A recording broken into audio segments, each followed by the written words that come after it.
네, 이슈 속에서 돈이 되는 정보 찾아드립니다. 머니 이슈. 오늘은 HB투자그룹 손여루 팀장과 함께하겠습니다. 안녕하세요. 안녕하십니까. 네, 금요일장 마무리 짓고 있습니다. 먼저 두 가지 이슈 저희가 준비를 했잖아요. 첫 번째부터 열어보도록 하죠. 일단 오늘 보면 경기 민감주들의 반등이 무섭습니다. 성장주도 초반부터 강했지만 시클리컬 쪽으로 수급이 들어오면서 낙폭과대 순환매에 대한 키워드의 시장이 주목을 하고 있는데요. 철강, 기계, 조선, 해운, 지난주에는 먼저 움직인 화학까지 해서 이들의 상승세가 어디까지 이어질 수 있을지, 그들을 이끄는 핵심 모멘텀은 무엇인지 찾아보겠습니다. 손여루 팀장님, 일단 작년 워낙 안 좋았었던 이런 낙폭과대 경기 민감주들, 사실 올해 키워드가 경기 침체잖아요. 그러니까 안 좋을 거 다 알고 있는데 왜 가는 거예요? 우선 투심이 좀 상당히 개선된 것이 아닌가 그렇게 좀 판단을 하고 심리가, 있습니다. 네. 일단은 뉴욕 시장에서 제롬 파월 연준 의장의 발언이나 경기 지표나 이런 것들 사실 우리가 정말 인플레이션 우려가 처음 나오기 이전 수준까지 가지는 않았지만 어떤 꺾이는 모습들, 어떤 정점을 확인하는 모습이 좀 투자사에서 좀 투심이 좀 많이 좀 개선됐다라고 판단되고 있고요. 2023년 이전부터 이제 증권사를 통해서도 2023년 유망 섹터가 어디냐라고 했을 때는 사실상 우리가 로봇이나 우주항공이나 메타버스 등을 들 수 있는데 해당 섹터들은 이미 시세가 나왔단 말이죠. 그다음에 해당 섹터들이 좀 CES도 끝났으니까 단기적인 차익실현 나오면서 시장에 있는 유동 자금들이 어디로 갈까 고민을 하다가 좀 뉴스를 보신 분들은 아시겠지만 이런 시클리컬 관련 종목들의 시가총액 상위 종목들에 대한 리포트는 없지만 뉴스는 찾아볼 수가 있거든요. 네. 이런 뉴스를 본다라고 하면은 공통적인 부분이 좀 해당 기업들의 실적이 이미 확인됐고 2023년 중반 이후로는 실적이 개선될 것이다. 이렇게 뉴스들이 나오고 있고 관련 섹터로는 이제 오늘 좀 강세를 보여주고 있는 조선이나 해운이나 철강이나 기기 같은 정통 가치 투자들에 대한 좀 긍정적인 뉴스가 나온 것이고 수급 동향을 보더라도 개인보다는 외인과 기관이 접근하고 있는 모습들이 확인되고 있기 때문에 네. 그동안은 좀 단기 트레이딩이 좀 재미있었다라고 하면 좀 중장기적으로 투자를 하기 위해서 시장을 노려보셨던 분들은 좀 유심히 지켜봐야 될 시기가 아닌가 그렇게 좀 말씀드려보도록 하겠습니다. 그래요. 심리가 개선되고 있는 그 중심에는 실적이 이제 턴어라운드 된다라는 핵심을 말씀해 주셨어요. 구리 가격도 보면 지금 7개월 만에 톤당 $9,000 넘었다고 하는데 사실 구리 가격이 우리가 경기 선행 지표로 많이 보잖아요. 이렇게 또 강하게 움직임이 나오면 그럼 실적 잘 나오는데 그 기반에는 경기가 그렇게 침체가 심하지 않을 수 있다는 그런 안도감도 다 포함이 되어 있는 거 아니에요? 경기 침체가 우리의 예상보다 안 좋을 것 같다라고는 저는 제가 말씀드리기 좀 어렵겠지만 그냥 선반영이 되었고 투자자들이 좀 감당할 수 있을 것 같다. 이제 시장에 대한 이야기를 하면 개인 투자분들의 투자 여력은 좀 많지 않은 것으로 판단되지만 네. 어쨌든 단기적인 자금 운용을 하시는 분들이다 보니까 어떤 호재가 나오면 좀 빠르게 들어왔다 나가시는 영향이 있는데 저는 외인의 투자 여력이 좀 상당하다고 판단되고 있고요. 지금도 경기 침체에 대한 우려, 그다음에 우리가 예상했던 대로 경제 지표들이 나오고 그런 불확실성이 제거가 되니까 외인들이 경기 민감주 자동차나 2차 전지나 정통 가치 섹터인 조선 철강 자금 들어오는데 이 자금들이 들어온다고 해서 이미 들었던 곳에서 자금을 빼지 않는 것이 확인되고 있기 때문에 점점 더 제가 수요일에는 저점이 50%다라고 말씀드렸지만 오늘에 와서는 55까지 좀 말씀드릴 수 있지 않을까? 그렇게 좀 생각하고 있습니다. 저점 대비 55 올라간다고요? 현 위치가 저점일 가능성이 55%까지. 네. 그럼 낙폭과대 순환매가 아니네요. 여기서 더 추세적인 상승이 충분히 가능한 낙폭과대 종목들이 있고 그 공통점은 실적이라는 말씀인데 포스코홀딩스 오늘 외국인 자금이 굉장히 좀 많이 들어옵니다. 유가증권 시장에서 지금 1위, 전 시장 합쳐서요. 그리고 HMM, 해운 쪽에서도 수급 많이 들어간 종목으로 좀 꼽히고 있거든요. 그럼 말씀하신 이 철강, 기계, 조선, 해운까지 이 시클리컬 다 좋은 거예요? 우선 좀 저가 매수를 진행하기 위해서는 해당 섹터들의 좀 대장급 종목들은 다 좋다라고 판단되고 있고 포스코홀딩스 같은 경우는 저는 예전에 정말 포스코홀딩스 무조건 사야 됩니다라고 말씀드렸던 가격대가 한 26만 원, 27만 원인데 이 26만 원, 27만 원 구간이 업종 대비 저평가 영역에 있는 구간이었거든요. 그리고 포스코홀딩스 같은 경우 그래도 매년 배당을 5% 이상씩 줬기 때문에 근데 포스코홀딩스가 이제 2차 전지 소재 관련 옷을 입으면서 조금 주가가 많이 부양됐고 이제 주가 수익 비율 기준 PBR도 여전히 0.48이고 예전에 막 포스코홀딩스 PBR이 막 0.3까지 갔던 시절도 있었는데 지금 주가가 올라왔으니까 0.48까지 올라왔고 네. 순자산 기준으로는 여전히 저평가지만 이 포스코홀딩스가 2차 전지 소재 산업을 진행하겠다고 발표하는 순간 약간 좀 주가 수익 비율 PER도 봐야 되거든요. 네. 근데 이 PER 같은 경우도 현재는 저평가 영역이 있지만 내년 실적 기준으로는 좀 업종 대비 조금 위에 있기 때문에 고평가 영역으로 넘어가는 것이고 배당을 5% 주기 때문에 현 위치도 부담되지 않지만 고평가 영역에 있을 때 좀 2차 전지 소재 관련 뉴스에 좀 민감하게 봐야 되는 시점이 아닌가. 이제 완전히 가치주로는 평가가 안 되잖아요. 그렇죠? 성장주로서의 평가까지 더해지면서 볼 게 좀 많아졌어요. 지금 포스코홀딩스는 30만 4,500원까지 올라오면서 작년 12월 고점까지 지금 거의 다다라 있는 모습 나타내고 있습니다. 그러면 결국은 수급도 봐야 되고요. 낙폭과대 이런 경기 민감주 안에서 수급과 함께 실적 좋을 종목들은 선별적으로 좀 봐야 된다는 말씀인데 아까 밖에서도 저희가 이야기했지만 너무 많은 섹터를 오늘 다 같이 다루잖아요. 여기서 우선순위를 좀 해주셔야 될 것 같은데요. 근데 우선 탑픽은 제가 갖고 왔고요. 그다음에 이제 조선이랑 철강이랑 기계랑 해운에서 좀 말씀을 드린다고 하면은 네. 조선에서는 전 현대 미포조선이 한국조선해양을 보고 있는데 저는 좀 안정적인 수익을 원하시는 분야면 현대 미포조선을 좀 말씀드리고 좀 탄력적인 수익을 원하시는 분야면은 한국조선해양을 좀 말씀드리는데 신엔진 개발에 성공했다는 뉴스가 나왔기 때문에 현대조선 한국조선해양이 조금 탄력이 좀 좋을 수 있을 것 같다고 판단되고 있고 수급동에도 확실히 한국조선해양이 좀 좋은 것 같습니다.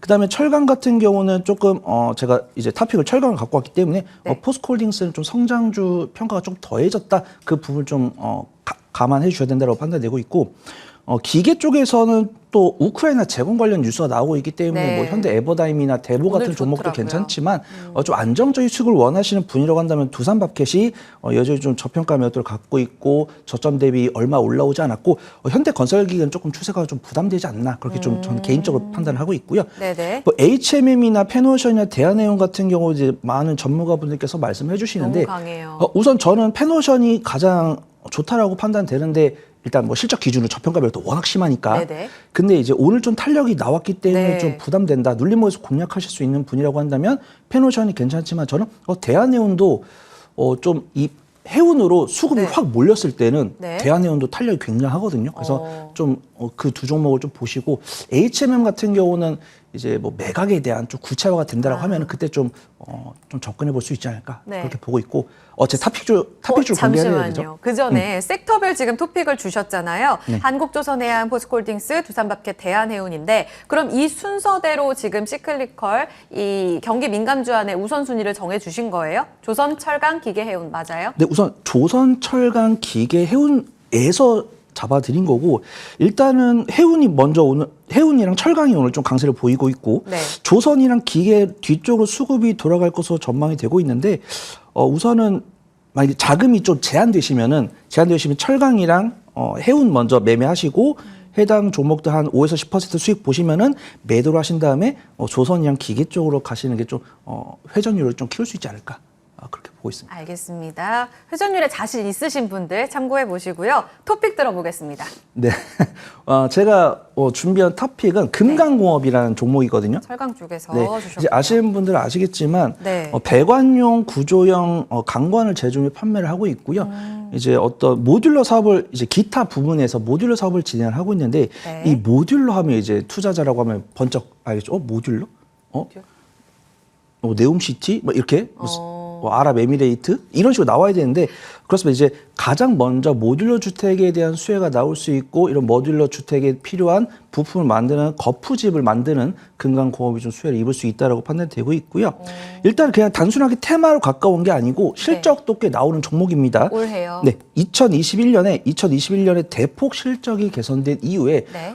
좀 작은 기업이기 때문에 컨센서스 확인이 어렵습니다. 근데 1분기, 2분기, 3분기 실적을 합했을 때는 이미 2021년 실적에 버금가는 실적이 나왔기 때문에 좀 4, 4분기 실적도 비슷하게 나왔을 때는 2021년에 이어서 좀 안정적인 실적을 좀 보여줄 수 있을 것이라 판단되고 있고요.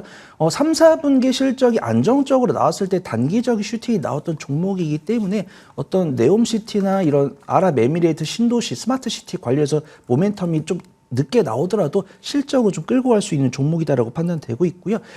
지금 주가상을 보더라도 이때 11월 25일이 그때 아랍에미레이트 뉴스 처음 났을 때거든요. 아. 그때 스마트 시티 처음 났을 때고 그때 충분히 기간 조정 거치고 지금 한 7거래일 정도 천천히 아주 천천히 오르고 있는데 네. 이때 수급 동향을 보면 1월 9일부터 지금까지 5거래일 연속 외인 순매수가 확인되고 있습니다. 네. 그렇기 때문에 이 저점을 외인이 가져갔기 때문에 지지할 가능성이 굉장히 높고 갖고 있는 모멘텀이 많기 때문에 뭐 단기 수익 관점으로 좀 접근할 수 있다라고 판단되고 있고요. 매수가는 제가 원고에 6,300원 말씀드렸는데 네. 6,350원 이하로도 접근 가능하실 것으로 판단되고요. 손절가는 6,000원, 목표가는 7,000원 잡고 단기 수익 관점을 지켜보실 수 있지 않을까 그렇게 좀 판단해 보도록 하겠습니다. 네, 짧게 하지만 또 꾸준하게 상승 움직임을 수급과 함께 보셔야 될 종목으로 금강공업 살펴봤습니다. 대형주 수급 잘 들어가고 있기는 한데 이 안에서 좀 더 실적과 함께 시장에 주목받을 수 있는 종목으로 말씀해 주셨습니다. 낙폭과대주 토픽 금강공업 들어봤고요. 두 번째 이슈 넘어가 보겠습니다. 다음 이슈도 역시 낙폭과대죠. 이 항공주들의 강세 움직임 연초부터 연말부터죠 사실 이 중국의 리오프닝 기대감으로 올라왔는데요. 간밤에 또 미국 아메리칸 에어라인 쪽에서 4분기 EPS에 대한 상향 조정이 나오면서 미국장에서도의 상승 움직임이 나타났고 우리 시장 커플링 나타나고 있습니다. 여기서의 연속성을 다시 한번 좀 체크해 봐야겠습니다.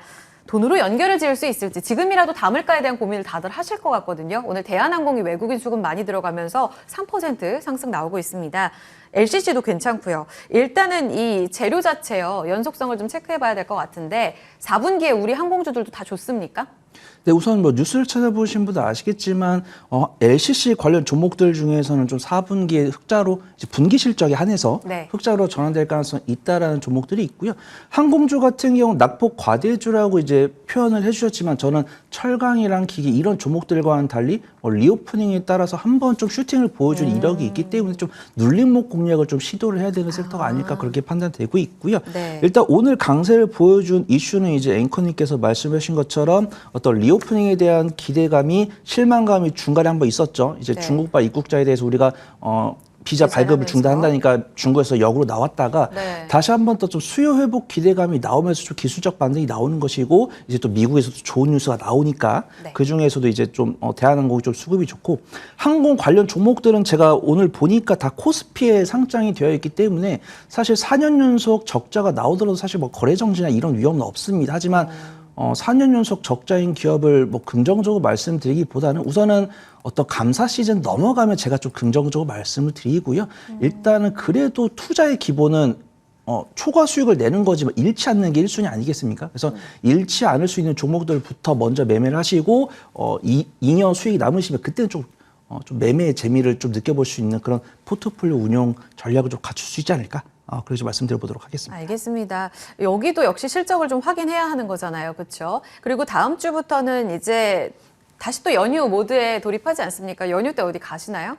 지금 아직 뭐 확정은 아니지만 네. 3월이나 5월쯤에 이제 베트남이나 필리핀 쪽으로 좀 여행 계획을 하고 있어가지고 항공권도 보고 있고 이제 날씨도 비싸죠. 보고 있고 이제 3월이랑 5월은 갑자기 여행 방송이 됐는데 항공권은 3월이랑 5월이랑 좀 네. 비슷하고 비는 5월 달 이후부터 좀 많이 올 수 있다고 하니까 5월 전에 가시는 게 좋지 않을까 싶습니다. 그러면은 지금 이렇게 미리 근거리 여행을 다들 짜는 게 키워드라고 하더라고요. 트렌드라고 하더라고요.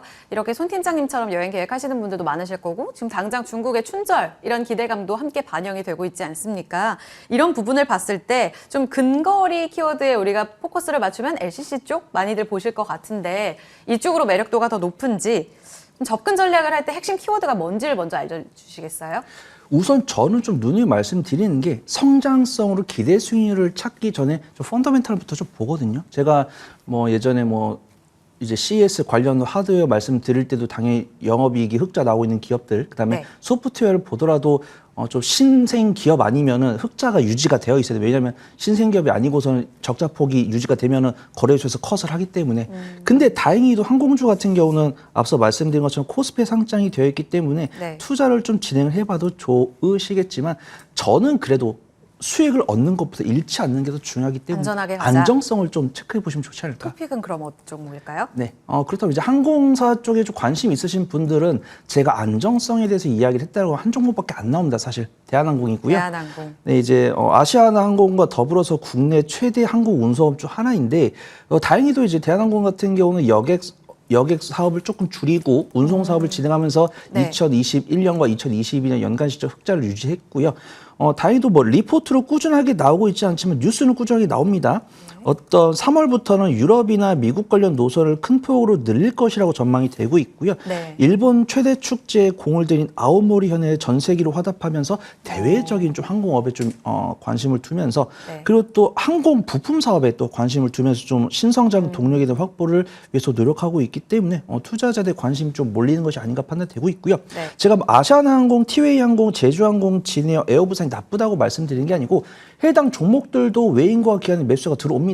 근데 네. 뭐 대한항공 그 중에서도 외인과 기관이 좀 유일하게 쌍끌이 순매수를 하고 있는 항공주다라고 판단되고 있고 앵커님 말씀하신 대로 지금 시장을 주도하는 건 사실 외인의 자금이죠. 근데 네. 대한항공 같은 경우는 외인의 순매수가 강하게 들어오고 있기 때문에 최대한 좀 네. 안전하게 접근할 수 있는 항공주는 대한항공이고 감사 시즌 지난다고 하면은 네. 뭐 진에어였나 에어부산이었나 4, 4분기 흑자 전환에 분기 실적 흑자 전환에 네. 성공했다고 하니까 감사 시즌 이후로는 LCC도 좀 적극적으로 매매해 볼 수 있지 않을까. 근데 작년에 대한항공 너무 좋았어가지고요. 작년 대비 YOY로 보면은 연간은 조금 줄지 않나요? 이거 상단에는 좀 막을 수 있지 않을까요? 근데 우선 2021년 연간 실적 발표 당시에는 이제 주가가 3만 원대였고요. 네. 현재는 좀 실적이 좀 깎이긴 하지만 주가가 그만큼 좀 과대나폭을 기록한 2만 4천 원대이기 때문에 크게 좀 부담되지 않을 거라고 판단되고 있고요. 제가 매매가 목표가는요? 말씀 안 드렸네요. 네.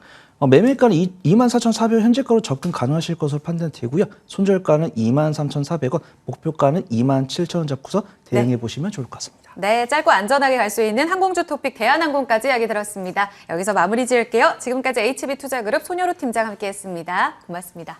감사합니다.